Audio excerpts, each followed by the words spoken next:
Siapa yang harus dipilih jadi ulil amri ataupun pimpinan dalam masyarakat? Dalam masyarakat Islam, segala sesuatu harus diserahkan pada ahlinya ahli yang berhak memiliki ilmu atau kepandaian, bukan menurut kedudukan, keturunan, atau derajat terpandang. Karena itu, Islam adalah agama yang mengajar orang menempatkan sesuatu pada posisi wajar yang dijadikan moto "The right man on the right place". Dan Islam sangat membenci sikap right or wrong my country, yaitu sikap asal saja untuk keuntungan negeri dengan memakai segala cara dan jalan.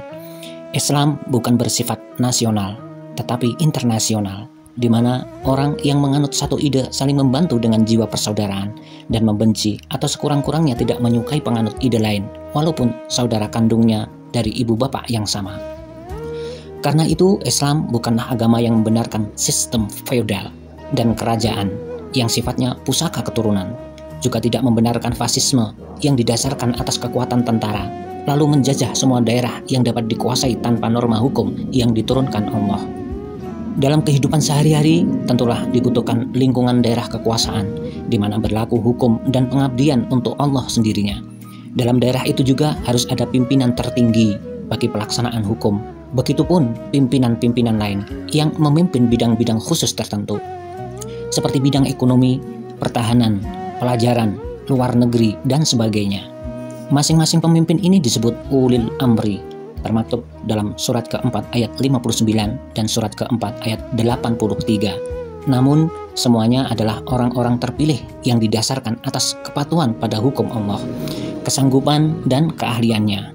Sumber hukum bagi pemilihan mereka yakni tercantum dalam surat ketiga ayat 159 dan surat ke-42 ayat 38 yang menyatakan segala sesuatu harus melalui putusan musyawarah.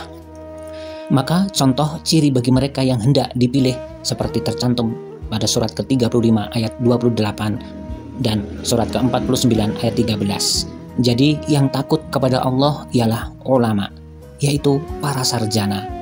Demikian kesimpulan tentang Islam yang sungguh semua ajaran dan hukumnya mengandung nilai ilmiah. Semakin tinggi pengetahuan seseorang tentang hidup dan materi, maka dia jadi semakin takut kepada Allah.